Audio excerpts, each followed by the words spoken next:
Everyone. Good afternoon, good evening, good morning. I know some places it's like early in the morning. I'm so happy to have you all here. And before I start anything, I just want to say thank you all for your support. It's so good to see everybody and come back here and for our webinars as well as the workshops. Thank you all for being here. We will be recording this webinar and we'll send it out. It'll be on our YouTube channel, but I'll email it out to everybody as well. On to Jared. Jared was actually introduced to me by Jacques from the ESF in Hong Kong. And we've been working together for the last few months, right since lockdown. And I can tell you his work is so amazing and so inspiring.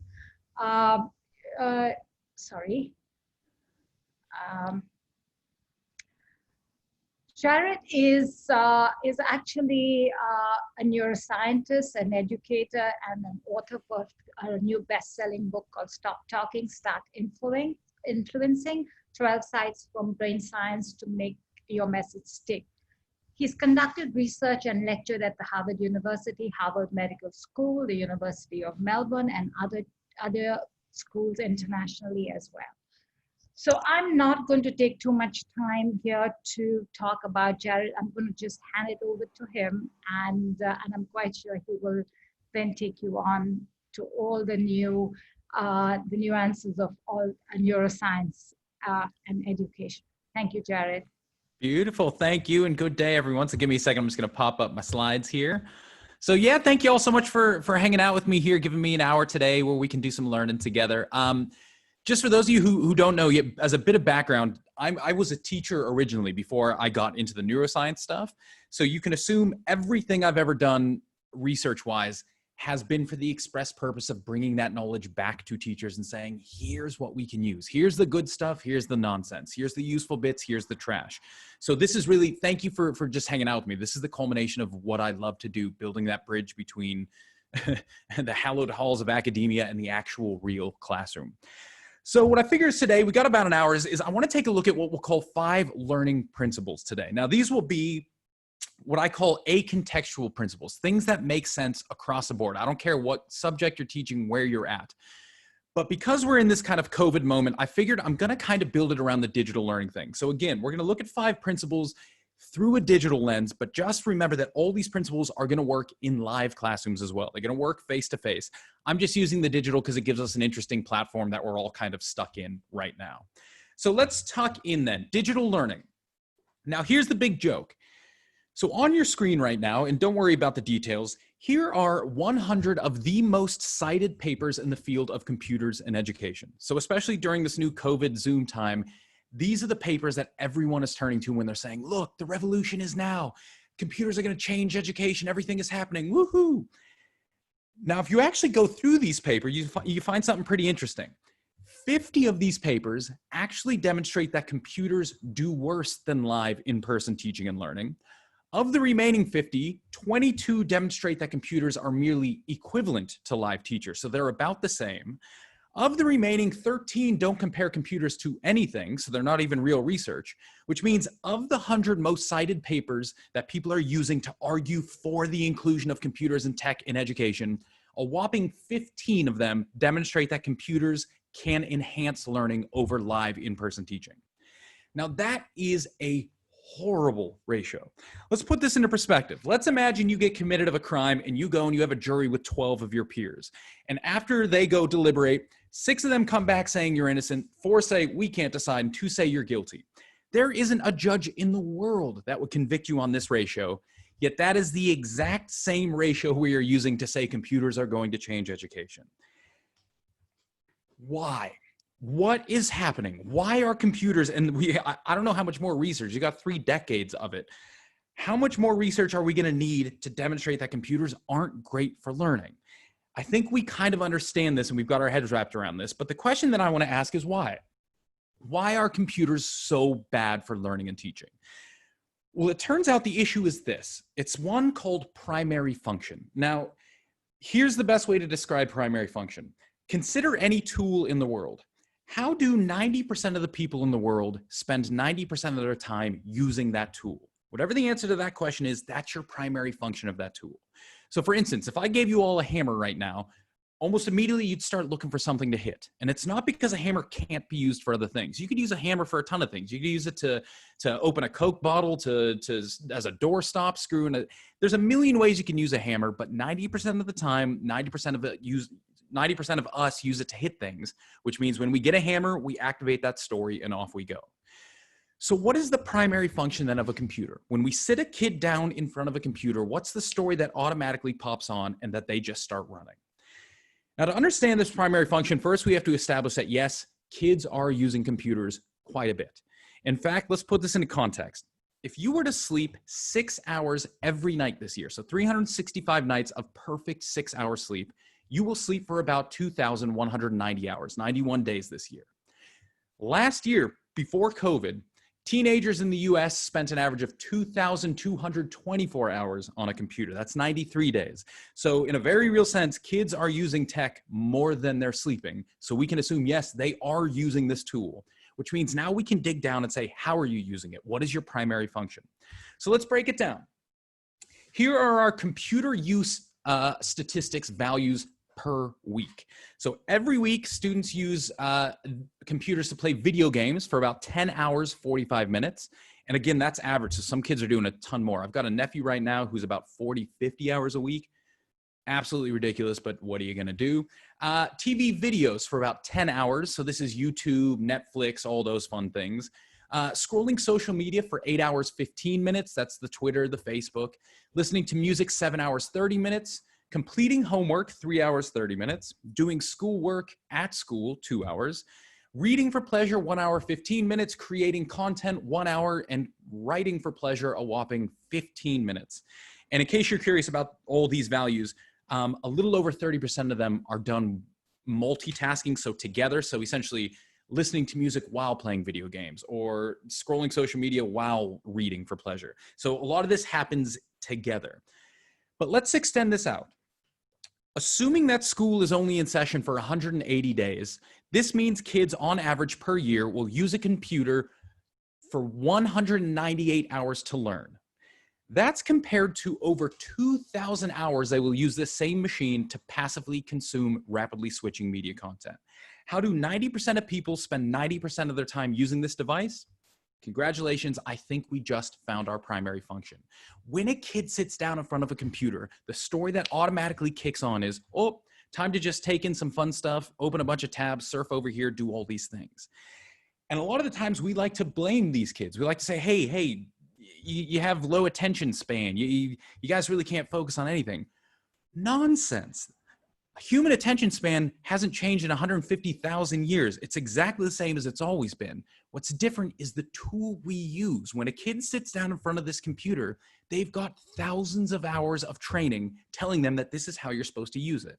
And now when we sit them down in front of it and we say, okay, I want you to use this tool for learning, we've got a massive hurdle we've got to overcome if we want to get them to that next level. The way I always kind of describe it is this.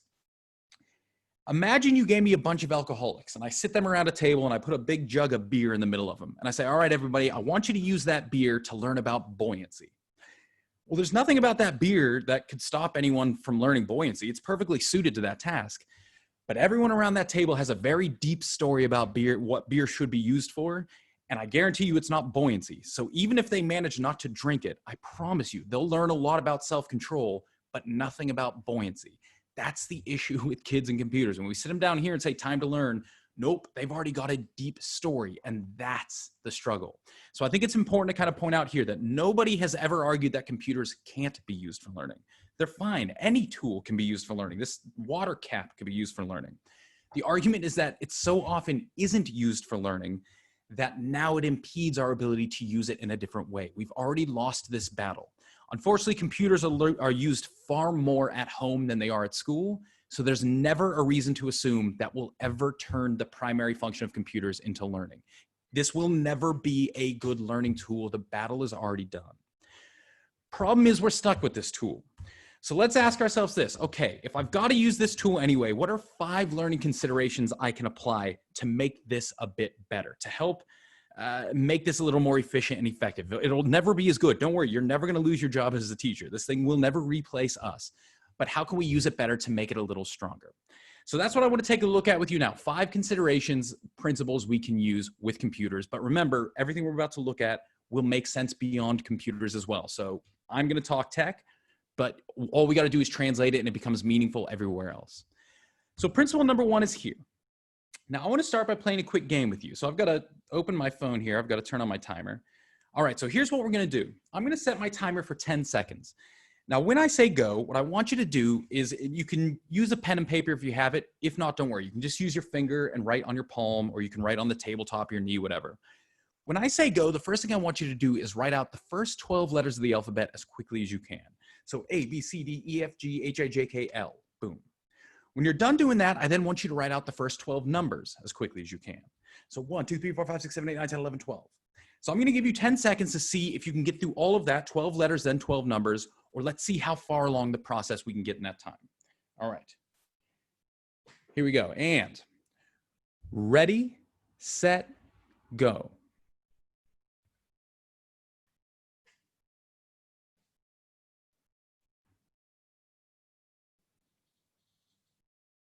Stop. All right. Now I'm guessing most of you did pretty good. Like you either got all the way through or you got pretty close. You were getting up to like 8, 9, 10. Perfect. All right. Let's play the same game again. 10 seconds, 12 letters, 12 numbers, except this time, instead of writing the letters and then the numbers, I want you to jump between the two. So first I want you to write the letter A, then the number 1, then the letter B, then the number 2. Same thing. We're just doing 12 letters, 12 numbers. All we're doing is jumping back and forth. But let's see what happens this time. All right. And ready, set, go.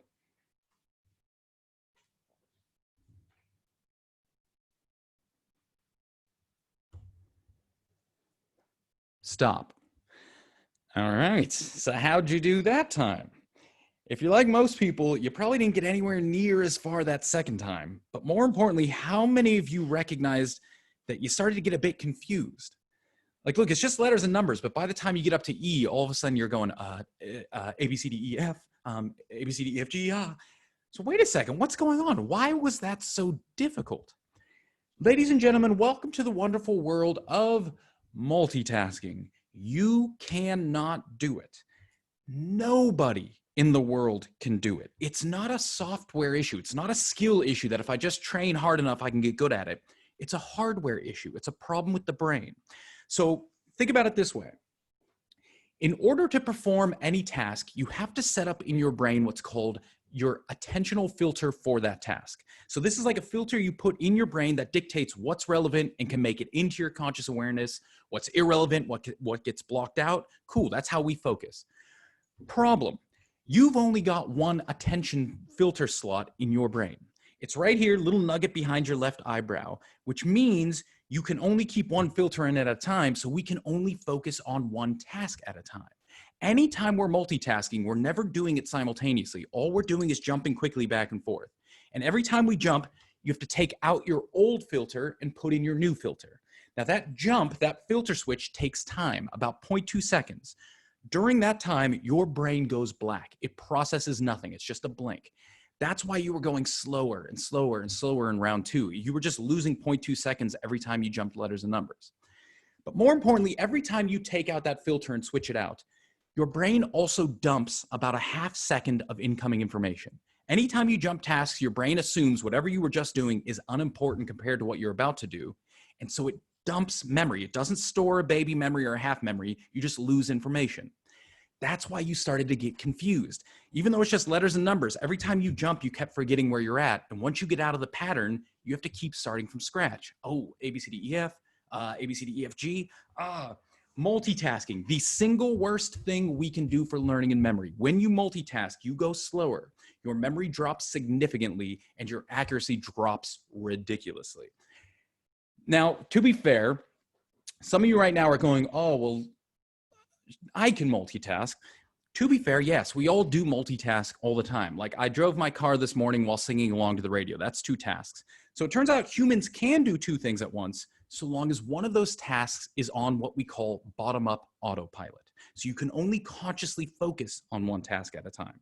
So when I'm driving and singing along to my song, guess what I'm focused on? The singing. The driving is pure autopilot. I don't even know what the heck is happening. And I know this because as soon as I have to find a parking spot or a house number, what's the first thing I do? Turn off my radio, focus on my driving. So we can do two things at once so long as one is on autopilot. We're not focused on it, but we can only meaningfully focus on one thing at a time. Now, why does this matter? As we just learned, the primary purpose of computers is the rapidly switching between media content. So when students sit down in front of a computer to learn, they make it about 6 minutes while doing homework before they start multitasking, opening tabs, looking at other things, and 15 minutes during live lessons like this. So if you're ever teaching your kids digitally via Zoom, you got yourself a whopping 15 minutes before you're going to start to lose them. And I guarantee we're no different as adults. I guarantee about half of you are already multitasking right now. And it's no fault of your own. It's that this device, we've spent thousands of hours using this machine for that purpose. So that's what we go back to. So now let's draw this back. Okay, we can't multitask. So what does this mean for us? As teachers, this means if we've got about 15 minutes before we're going to start to lose them, then we've got to start thinking in about 15-minute chunks. We've got to start, as we are planning our lessons, thinking, okay, what is something I can do every 15 minutes to change the script, to change things up, to somehow break the consistency? And anytime you break consistency, you can buy yourself another 15 minutes where you reset their attention and boom, now I've got another 15 before I lose you. Boom, now I've got another 15 before I lose you. Now these switches don't have to be big things. Like they could be like, we're gonna do 15 teaching, 15 of an activity, 15 of a discussion, that's fine. But they can be small things. They can be little, get meta and start to pay attention to how I run this session. You'll see every about 10 minutes, I'm gonna do something different. We're gonna play a game together. I'm gonna show you a video. I'll tell you a story. We'll do a joke. I'm doing that to keep buying myself another 10 or 15 minutes of your attention so we can keep pushing forward without losing ourselves to this machine. So we have to start thinking in kind of these 15-minute chunks of organization. Now, as a bonus, and I don't really talk about this too often, but might as well. As kind of a bonus in doing this, as experts in your field, whatever it is you're teaching, you have a really good organization system for all your knowledge. You have a way of organizing all the facts that you have very efficiently up here. New students, novices, don't have that organization. It's all just a bunch of facts to them that they have to work to organize. When we think in 15-minute chunks, what we necessarily have to do is we start mirroring, we start demonstrating how we as experts organize ideas. If I have a class in 15-minute chunks, each of those chunks as an expert, I'm showing you is this is a concept. Now here's your details. Here's a concept. Here's your details. So we're demonstrating to them how an expert understands and organizes this material, which helps them better understand, take in, and make sense of it. So this not only does this help attention, but it also helps the way we organize and think about information. So just pull it back to this. We're doing 5 principles of learning. There's no reason I had to do that, but I'm showing you how I organize my thinking in my own head. And now you can take all this data and put it under those umbrellas as well.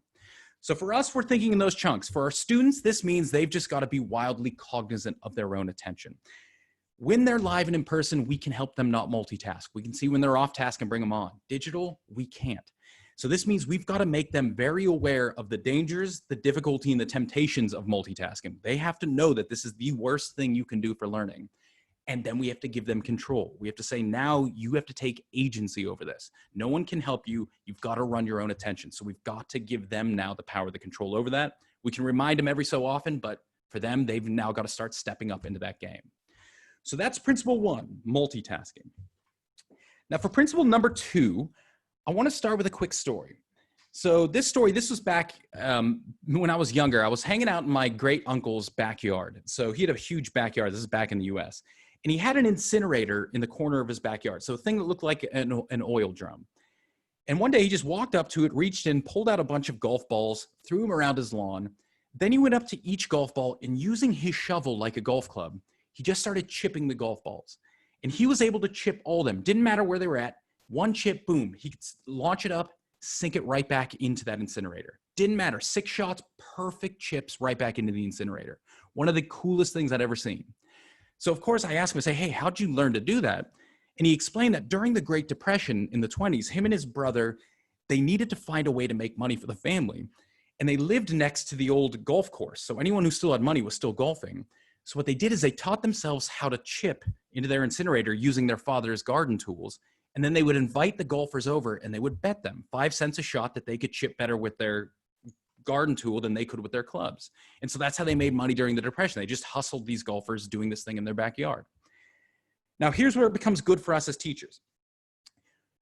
So after a couple months of doing this, one of the golfers invites my uncle over to the golf course. They're doing a tournament. And they're like, bring your shovel. You're going to be our chipper. Cool.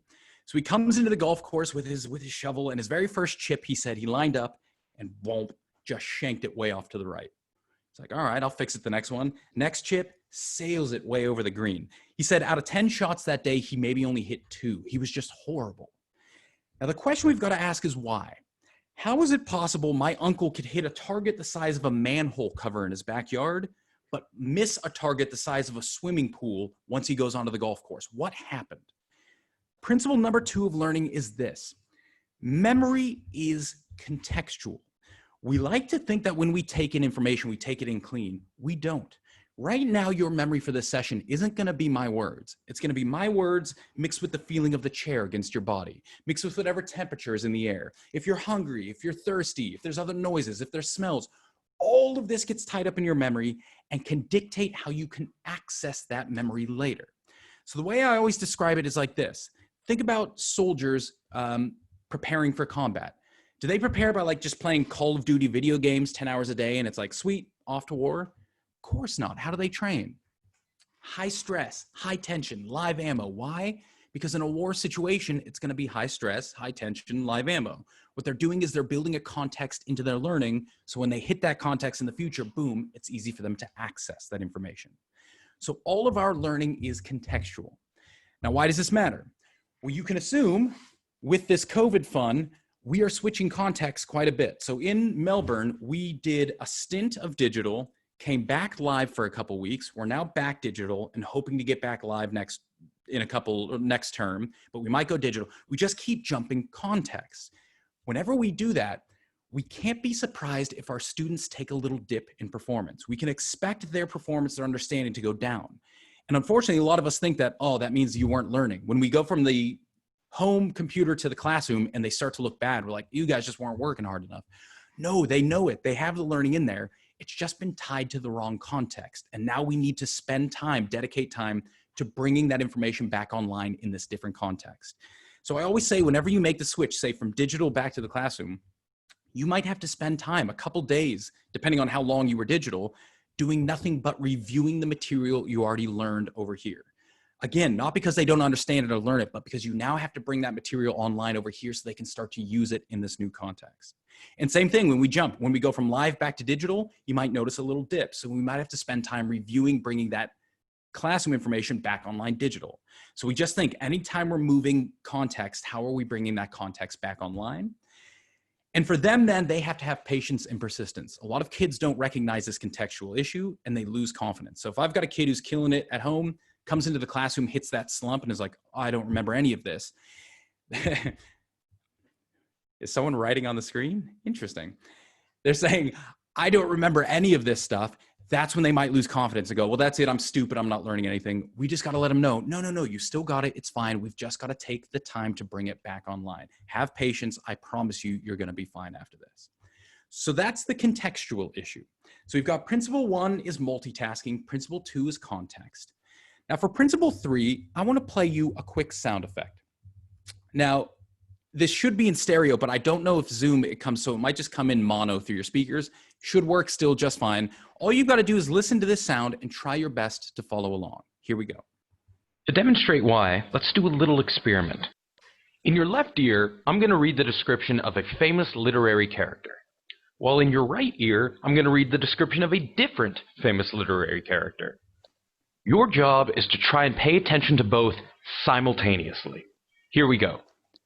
His limbs were in proportion and his horseshoe mouth. A small left eye half hidden by a bristly red muscles and arteries, while the right eye disappeared entirely. His hair was of a lustrous black, irregular teeth, a horny lip, pearly white, forked chin. In fact, these luxuriances his whole body may have been described as a torrid contrast with his watery eyes. His huge head bristled with stiff red hair. Tell you what, to put you out of your misery, you probably noticed you couldn't do it. So wait a second. Why was that so hard? Well, it turns out when we listen to somebody speak, the first part of the brain to light up is this big area here. Now you can probably guess this is the part of your brain that processes sound. Now you've got one of this bit of the brain behind each of your ears. So perfect, it makes sense. You've got two voices. You've got enough brain to hear both of those voices at the same time. But if you want to pay attention to what the voice is saying, the next part of your brain to light up is this little nugget here. And just to be easy, we're going to call this your language area. Problem, you've only got one of these. So even though you've got enough brain to hear two voices at the same time, if you want to understand it, you have to funnel both of them into this one small spot, and there's just not enough neural real estate to handle it. It's a bottleneck. Same thing as multitasking. It's a hardware issue. The brain can't do it. So what you probably noticed is you could pay attention to one voice, but then the other just becomes noise.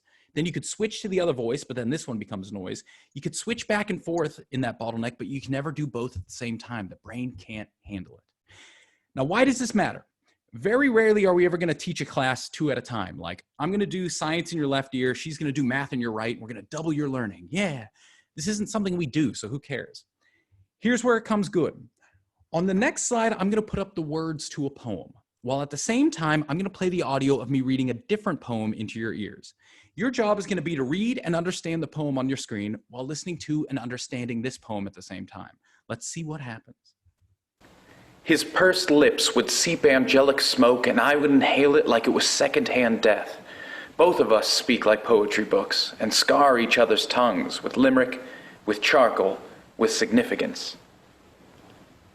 Okay, how'd you do? Now, if you're like most people, you realize you didn't do very well at all. But for those of you who are thinking, no, I did all right, tell me, what were either of those two poems about? Uh-oh. You probably got like a word like splashing, I'm guessing, happiness, maybe cigarette smoke, but you really don't know what either of them was about. So wait a second, why was that so tricky? Well, it turns out when we read, the first part of our brain to activate is this big area back here. Now, this is the part of the brain that processes vision. So it makes sense, we're looking at something, we're seeing something cool. But if what we're looking at is words, watch what activates 150 milliseconds later in your brain. Check this out. Uh-oh. Look familiar? Question, why would the part of your brain that processes sound activate when you're silently reading? Because what do you hear when you silently read? You hear your own reading voice. And so far as your brain is concerned, your silent reading voice is processed in exactly the same way as an out loud speaking voice. When you're reading to yourself, so far as your brain knows, all you're doing is speaking those words, listening to them as they come back into your ear. And once we get that activation, we get the same exact bottleneck in the language area. Just as you can't listen to two people speak at the same time, principle number 3, neither can you read while listening to somebody speak at the same time. It is, again, it's not a skill issue. It's not if I work hard enough. It's a hardware issue. Human beings cannot read while listening to somebody speak at the same time. It doesn't work. So what does this mean for us? This means, believe it or not, tech, computers, for as much as multimedia is a thing, they're still 90 to 95% text-based. So if we're teaching on a computer and we've got text over us or handouts or PDFs that they're looking at, we've just asked our students to do the impossible. So we've got to be very cognizant of how we are delivering information so that it is in a way that the kids don't have to jump back and forth and we're not killing their ability to learn. So you probably noticed from me, you probably noticed a lack of something on my slides, words. Now you know why, because you can't do it. When people have to go back and forth. Now here's the worst part. When you have words while somebody's speaking at the same time, and by the way, we do this kind of research all the time. So give me like a group of kids and I teach them orally, they'll learn this much. Give me another group of kids, I give them the same material text, they'll learn about the same amount. Give me a third group of kids, they have the text while I'm teaching over it, 30 to 70% drop. It's just doesn't work. And the reason for it is when a kid or any person is presented with text and audio, guess what they try to do? A little bit of both. I'm going to read a little, I'm going to listen a little. I'm going to read a little, I'm going to listen a little. Anytime you do a little bit of this, a little bit of that, what are you doing? You're multitasking, and now everything starts to tank. So we have to be very cognizant on this text-based machine. How are we delivering or giving them information so that it's not clashing with what it is we're trying to teach them at the same time? One thing at a time, that's how we all learn. For them then, this means they've got to learn this principle and they've got to learn how to choose their own poison. It's a sad fact that a lot of our students, they're going to go to university where a lot of professors don't know this rule and they don't care. So they're going to have 4 years of learning where it's nothing but text, like PowerPoint slides with words, while some dude's trying to teach over it. It's miserable. And the kids that don't know any better will struggle with that. But if we can pass this off to them, then we can say, okay, if you're ever in a situation where a teacher, a lecturer, a program doesn't understand this concept, you can play it yourself. You know to close your eyes and simply listen, or close your ears and simply read, but never try and do both.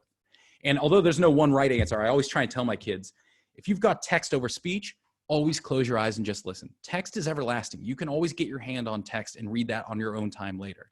But somebody speaking to you, that could be a one-off, and you're going to get so much more nuance and depth if you just really tune in and listen to what they're saying. So again, there's no right or wrong, but I always say, if you've got a choice, I tell my students, listen, because you can read that stuff later. Now, this leads to an interesting question. So we're going to go on a quick tangent here. So human beings can't read while listening to somebody speak at the same time. But what about writing? Can we write while listening to somebody speak simultaneously? Well, it turns out, just start writing something right now and pull your attention back. What do you hear when you write? You hear your own voice. We transcribe our writing. And anytime you hear your own voice, we get that same bottleneck clash here. This means technically human beings cannot write while listening to somebody speak at the same time. It's a clash and it doesn't work. Now, problem. On one hand, you can't write while listening to somebody speak at the same time. But on the other hand, we do know that when you write something down, you tend to remember that thing better than stuff that you don't write down. So on one hand, you can't do it. But on the other hand, when you do it, you remember whatever you got down better. So what does this mean for us as teachers? How do we play this discrepancy? As you know, again, I'm not going to give you, there's no one right answer to this. This just comes down to us. But here's where, once we understand the principles, we can begin to adapt for how we want to play with it. Some teachers I know, they simply don't care. They say, take notes however you see fit, with the idea being that if you're writing something down, it's important to you. And I'm okay with you losing some material over here if that's what's really important to you. Some teachers build note-taking in where they stop every 15 minutes and say, all right, now start taking notes. Some teachers do group notes at the end. There's no one way to do this. It's just have a think about how you want to play that note-taking issue with the understanding that it can be a very strong clash and lose information from it. So I'm not going to tell you how to do note-taking, but I will tell you this. When it comes to taking notes, there are kind of two flavors of notes you can take. One is what we'll call shallow, one is what we'll call deep. So shallow notes are when you just try and take as much information down as you can. So pretty much verbatim. Think like a stenographer in a courtroom. You hear a word, you write a word. The problem with shallow notes is even though you get a ton of them, when you're taking shallow notes, the only thing of importance is the sound and the order of the words. You got to make sure you hear it correctly and get it down right. When all that's important is the sound and the order, the meaning, the depth, the links of those words are totally irrelevant and you don't pay attention to them. So when kids take shallow notes, they tend to remember a lot less and learn a lot less. And in fact, they'll flat out tell you, you ever see a kid taking shallow notes verbatim, go up to them afterward and say, hey, what'd you learn today? They will tell you, oh, I don't know. I got to go read my notes. I'll learn later. They flat out will say, I didn't learn a thing. Well, then why'd you come? Don't waste your time. Deep notes is when you take notes, not on just pure content, but on meaning, on understanding, on linkages. How do the pieces fit together? What are the big themes? So earlier when I said when you write something down, you get that memory boost, that only works when you're doing deep notes. Shallow notes don't give you that memory boost. So if you're allowing notes, it's got to be this kind of deep format, which leads to an interesting question. We're back to kind of the tech issue. There's a speed issue. Now, tech doesn't cater to one type or the other. It doesn't demand one type or the other, we'll say, but it certainly does, I guess, cater to one or the other. So when I'm teaching, when I speak at about 120, 130, 140 words a minute. Cool. A lot of people out there can type about 100, 115, 120 words a minute, which means when people are taking notes on a keyboard, if they're good at typing, most of the time they try and take shallow notes. They flip into that mode where it's like, let me just get it all down. So that's why I tend to say, if I've got kids learning on a computer, we're going digital, and they've got a keyboard in front of them, we've got ourselves an issue. Now, there isn't a human being in the world who can use one of these pens and write as fast as I can talk. So by definition, if you're taking notes by hand, you cannot be taking shallow notes. You're going to be taking deep notes simply because you can't keep up with me. So I always say, again, I'm not saying a computer is bad or wrong in this case, but I say if I'm teaching on Zoom, I always tell my kids, I know you have a keyboard in front of you. You've got to ignore it. Get a piece of paper, get a pen, and I want you taking your notes, doing your work over here. It's the only way I can ensure you're not just slipping into courtroom stenographer mode and just writing things down instead of actually engaging with and interacting with me and listening with it. So this isn't to say you can take deep notes on a computer. It's that most people don't, because once they get into the typing groove, it becomes shallow. So computers cater to shallow note taking. Handwritten can't. So you're never going to go wrong by going handwritten. One last little tangent. I'm just keeping an eye on the time. Yeah, we're doing good. Is this, if we're talking about text and reading and digital, what about the reading stuff? Is there a difference between reading online versus hard copy? As you can probably guess, of course there is. So it turns out when something is short, so let's say 3 pages or less, there doesn't seem to be that big of a difference. If it's a PDF, if it's a copy, it's the same.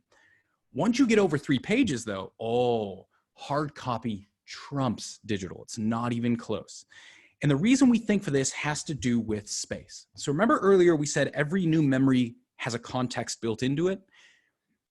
Turns out one aspect of that context is spatial location. So your brain essentially has a GPS system where anytime you make a new memory, it tags it with a 3-dimensional location and it says that's where that happened.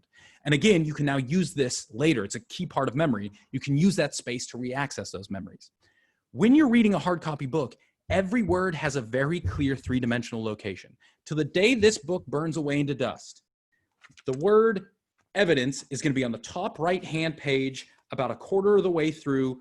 It's never changing. And later, you know this, when sometimes you can't remember exactly what you read in a book, but you'll know where it was. You're like, oh, I just got to flip. It's about page 100 on the left side on the bottom. When you read something online, you lose that entire thing. The words come from the bottom, go into the middle, go out the top. They have no 3-dimensional location, which means this entire aspect of memory is gone. And we see that in memory and understanding. So I always tell my students, once we get over to 3 pages or so, if you have the option, print it out. Not everyone does, but if you have the choice to get a hard copy, do it, because your memory, your comprehension, your understanding is going to be so much stronger if you just use this outside tool. Now, that's not to say you can't learn from a computer. You still can read a PDF and learn. It's just significantly worse than anything else. So if you have the choice, go that route, I tell my kids. So that's principle 3. So we've seen 3 principles together thus far. We've seen 1, multitasking, we can't do it. 2, we looked at the issue of context and how context is built into learning and how do we make those contextual shifts. 3, human beings cannot read while listening to somebody speak at the same time, which brings us into 4. For principle 4, we're going to talk about memory. Now, question, what leads to a deep, lasting memory? Like if you want to have a deep memory for an event, a fact, or a moment, what does that event, fact, or moment have to have for you to remember it? Now, we've been asking this question for centuries, and you can probably guess with us, our first theory was here, is it's got to be emotion, right? If something is emotional, boom, you're going to make a big memory. If something is neutral, boop, you're going to make a little baby memory. Now, that's kind of true. There's definitely truth in this, but it can't actually be the whole story. Otherwise, tell me, why do most of you know this song? Now, for those of you who don't have a McDonald's or that McDonald's I'm Lovin' It theme song, just think of any other radio jingle you might know. If you're in Australia, you'll know this one. Lucky yo. These are silly, unemotional radio jingles that mean nothing to us. They have 0 meaning, 0 emotion, 0 depth, yet most of us have really deep memories for these things. So emotion can't actually be the whole secret. So, all right, if we then assume that everything gets into the brain about the same, then our next theory was here. Must be repetition. See it again, memory's going to get bigger. See it again, memory's going to get bigger. See it again. Just keep shoving that information into your brain and your memory's going to get bigger, bigger, bigger. Pure repetition. Now, again, that's kind of true. There's truth in that, but it can't be the whole story. Otherwise, tell me, which of these logos is accurate? Now, you've seen these logos, or this single one, dozens and dozens of times, thousands of times for some of you, without peeking. Which one is it? If you're like most people, you struggled a bit. Turns out it's this one here. But if this one didn't work for you, do the same thing. Think about your currency. Try and draw out a £1 note or whatever currency you've got. You can't do it even though you've seen this cash thousands of times. You've repeated it. You've put it in your brain thousands of times. Most of us don't have a deep memory for it. So repetition can't be enough. It turns out when it comes to deep, lasting memories, we were looking in the wrong place. we were so focused on how information goes into the brain that we missed the big trick.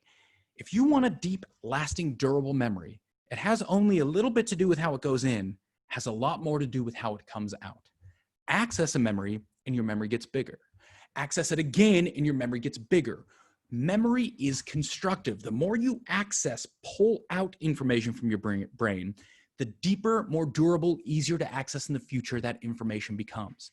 Principle number 4, recall is key. The secret to deep memory isn't about putting it in, it's about taking it out. And we call that process recall. Now, let's bring this back to us. Why would this matter? Because if you think about it, computers are horrible recall devices. In fact, they're transmission devices. Their entire function purpose is to send information out. They display, they're distributors. For that reason, they're very bad at getting the user to do any work, to do any recall. This is why we don't remember our spouse's phone numbers or any email addresses. We don't have to, because we can get it displayed to us. Problem, that ain't good for memory. So if we're doing digital learning, we have to be thinking, okay, how am I going to get you off of this machine that doesn't really cater to recall, doing something over here that's forcing you to access, pull out, rip that information out. That's where we're going to get our deep, lasting, durable memories. Again, it's not that you can't do recall on a computer. It's that so long, for so many thousands of hours, we haven't, that trying to make it a recall machine, it ain't going to work. So we've got to somehow say, how am I going to get you away from this tool that doesn't cater to that, doing something over here? That's where I'm getting my work. For our students, then, this means most of our students go through a process, especially when they're studying or revising, of passive review, right? They reread a book chapter, they re-listen to a podcast, they re-watch a lecture, they put the information back into their brain. Now, as we just learned, if all you do is just keep putting the information back in, is that doing much for your memory? So it's kind of good, but it ain't great. Instead of putting it back in, what do you need to be doing? You need to be ripping it out. Active recall strategies, pull it out, quiz yourself, take a practice test, do some flashcards, teach your parents, have a debate with your friends, try and transcribe your notes from memory, then compare them. Anything to pull the information out. That's where study revision times becomes effective, because we're doing the work up here, and that's how deep memories work. Now this, whoops, I just pulled out my plug here. Sorry, I unplugged my mic there for a second. Now this leads to an important question. What about Google? We're talking about deep memories. Why do I have to have deep lasting memories when I'm sitting in front of a machine that holds everything right now? Hopefully none of you are making this argument right now, because it turns out there is a very, very big difference between having access to information and knowing that information. If you think about it, access to information has never been a problem. Before Google, we had Encyclopedia Britannica. Before that, we had the school library. Before that, we had the state library. Human beings have never struggled since the invention of the printing press to access information. Yet no human being has ever been absolved from having to memorize things. It's still a part of who we are. So just because we have access to information, that doesn't change the game that we need that information internalized, embedded. Why?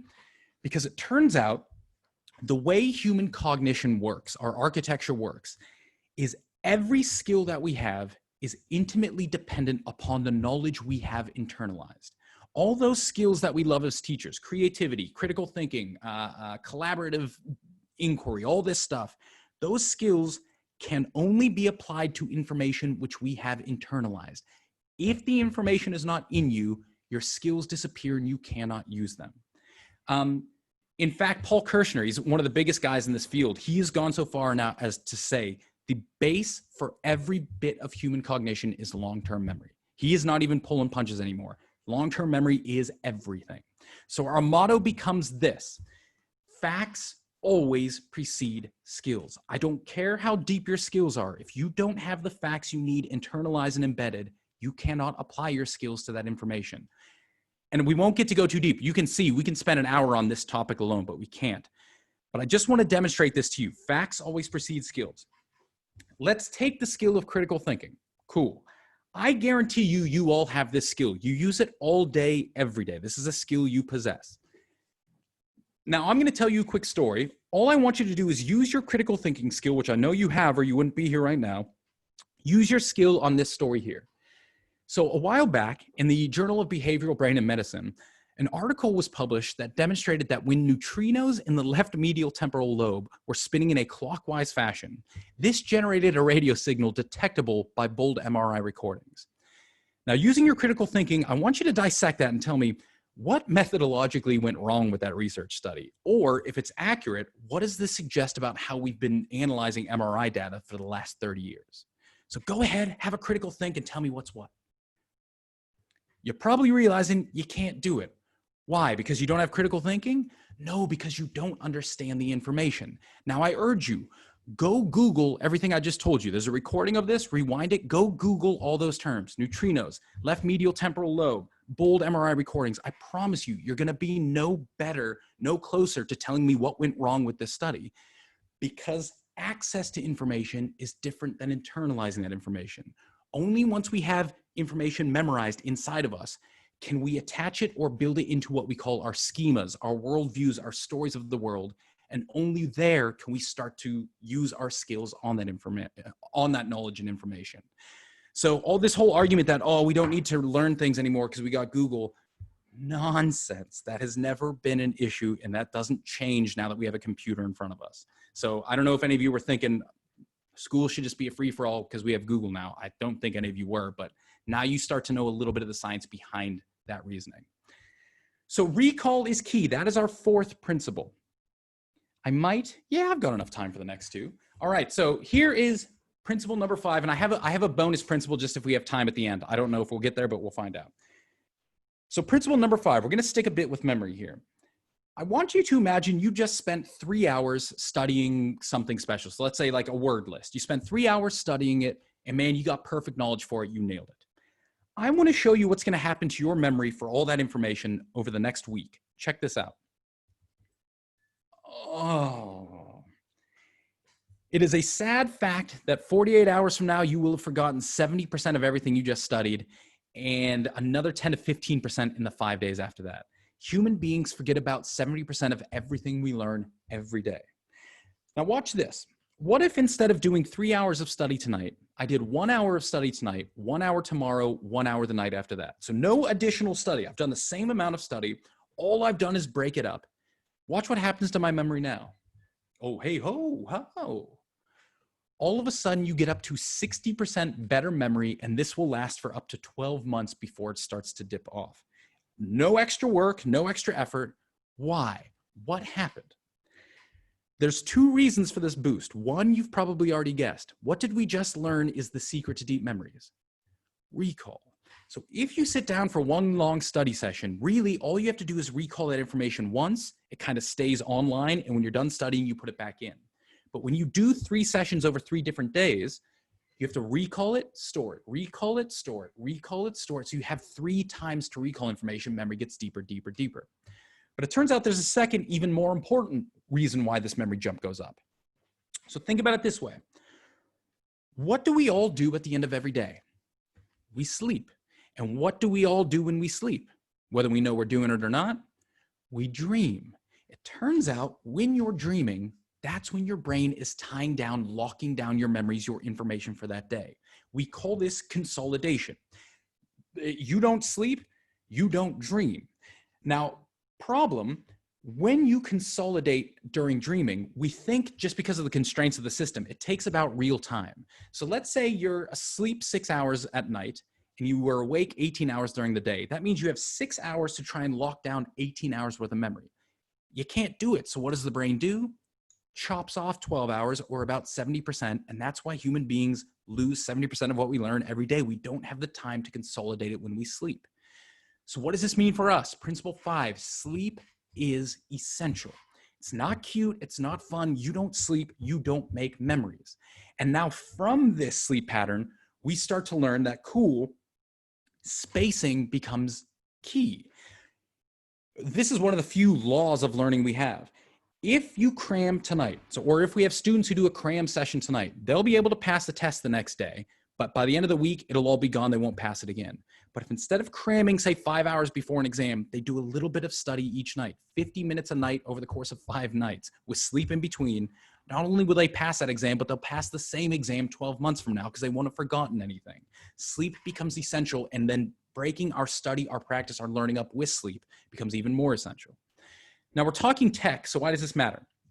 Because we got one final issue we've got to worry about, and this is primarily with teenagers. So we're talking sleep. Now, every human being has what's called their circadian rhythm, right? It's this 24-hour cycle where we're awake, we're asleep, cool. In most human beings, the cycle looks like this. 8 o'clock, I start to get tired. 10 o'clock, I'm out. About 1 a.m., I'm in my deepest sleep. About 6 a.m., I'm up, and off I go to do it again. All adults, all kids live by this cycle. Now, one group of human beings live differently. Can you guess who they are? The pesky teenager. It turns out when you're a teenager, your circadian rhythm does this. It shifts about 2 to 3 hours out of sync. This means teenagers, most of them don't start to get tired till 10 or 11. They're not really asleep till 12 or 1. They're not in their deepest sleep till 4 or 5. Yet for the most part, we still have to wake them up at 6 to get them ready to go to school. So that ability to kind of have this hard wake up time keeps this from going out of whack. So I left out one key part. So this shift, and by the way, we could talk for hours on this. Why do teenagers go out of sync? There's a very specific reason for this. We just don't have time to dive into it. But the problem is once your sleep cycle gets out of shift, it stays malleable. You can keep pushing it as far as you want to. So you probably know this. My nephew is one of these kids. He stays up playing video games so late every night that he's so out of sync that he had to drop out of high school, and he sleeps all day and plays video games all night, and his parents won't bring him back in line. They're nuts. It is the weirdest thing I've ever seen. But you can just keep pushing it. You want to stay up a little bit later tonight? It'll move. Watch another episode of Netflix? It'll just keep getting pushed out. With school, though, with this hard wake-up time, that stops it from getting way out of sync, right? So long as you have to keep waking up at 6 a.m., I can't keep pushing you that far. Unfortunately, with COVID and the switch to digital and now kind of more nebulous timetables, what we're seeing is a lot of kids are able to now push this further and further out of sync because there's no hard wake-up call. So this means digital, as much as it might suck, we have to keep as many routines as we can in place, especially considering timing, as we would live. Just because we're digital, we can't be like, nah, come when you want to. You'll catch up on digital online. We'll do this only on a Friday. Don't worry about it. Nope, because watch when they just start going further and further out of sync, and you got a teenager who can't even wake up till noon. So if we fear, so this just means for us, routine becomes key for how we're organizing our online learning. But for them then, for teens and for parents, if they worry that they're going out of sync, they have to log off and they have to build a routine. They have to have a sleep time and a wake time that's off this computer. Turn your computer off at 8. You're in bed at 10. I don't care that you're not sleepy. You're waking up at 6. I don't care that you're still sleeping. Do that for a couple of weeks, and you can start to pull that sleep cycle back in line and get them on a more normal cycle, ready to once again engage with live school. So just an issue to consider if we're doing the digital versus the live and making the jump between the two. But that's it. So those are the 5 principles I wanted to hit with you today. Just as a reminder, we're taking a look at this concept of digital learning, and we saw that computers are bad for learning. And it's not because the machine, the tool is bad. It's simply because we've already lost this battle. Kids use this machine so much more for flitting around that now when we say time to learn on this, they've got thousands of hours of training literally telling them that's not what I use this tool for. And now we're trying to overcome that, and we can't. So most learning online is going to be very difficult. But we saw that there are ways to kind of improve it. 1, we can't multitask. You cannot do 2 things at once. It's the single worst thing we can do for learning and memory, which we saw for us means, okay, we've got about 15 minutes if we're using a computer before kids will start to lose it. So how are we organizing our sessions into 15-minute chunks? And for them, how are they staying vigilant, taking agency over their attention? 2, we saw that context matters. Every memory comes embedded with the context. And if we're learning live versus digital, those context shifts, we might find dips in performance when we move between concepts, not because kids don't have the information, but because they tied it to the wrong or a different spot. So for us, this means we might have to do a lot of review. Anytime we switch realms, we might have to be doing some review. And for them, they've got to be patient and persistent with this work. They can't lose confidence and think I'm stupid. It's all in there. We just got to bring it back online. 3, we saw you can't read while listening to somebody speak at the same time. It's a neurological bottleneck. So here we were talking about issues of how are we displaying information while trying to teach over top of it? Are we making sure that we're not clashing in a way that students can't do? For students, we saw they got to learn to pick their own poison. And from this, we then took a look at issues of, say, note-taking and reading digital versus hard copies as well. 4, recall is key. The secret to deep, lasting memories has little to do with how it goes in, a lot to do with how you yank it out. So this means, as we saw, computers are very bad for recall. They're very good at transmission. So how can we get kids offline doing these recall activities? And for students when they're studying, how are we making sure they're not simply just rereading or wasting their time putting the information back in? They're doing the active work, the quizzing themselves, the teaching somebody else something, anything to pull that information out. And principle 5, we saw sleep ain't cute, sleep ain't fun. Well, it's both of those things, but it's also essential. You don't sleep, you don't make memories. That's when we lock our information down. So from this, we took a look at this idea of what we'll call spacing out practice with sleep in between versus cramming practice together. And we took a look at the special kind of issue of teenagers and the fact that their sleep cycles are already going to go out of whack. So if we see them, or if we fear we're losing them, we have to have a structure to our online lessons, and they have to start building a structure to their day to help bring that back in line before it goes so out of bounds. You're like my nephew who's now no longer going to school. Why? Because he can't sleep. That's the same one, by the way, who plays 50 hours of video games a week. Yikes. All right. So yeah, there are lots we're at the end. I'll skip the ending.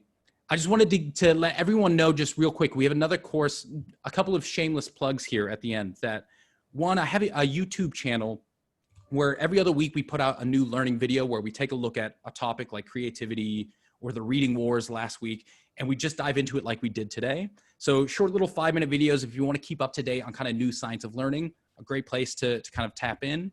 As Shanal said, I also have a book out called Stop Talking, Start Influencing. So kind of same thing, similar to what we did here. There's 12 chapters, and each chapter is a different learning principle that we kind of dive into and then pull back to say, how can we use this as teachers or as students? And we've also got a course similar to this coming up in November, From the Brain to the Classroom. So it's a 5 sessions over the course of 5 different days. And we're just going to go dive. We're going to call it kind of the precursor to the science of learning. We're going to go into human thinking. We're going to do some principles like we did today, and then consider how do we apply this now to our practice in the classroom. And then we can go into deeper learning from there. But thank you guys so much. I took you all the way up to the end. I apologize, but I'm happy to stick around for questions. I'm sorry to go so long, but thank you guys so much for hanging out with me.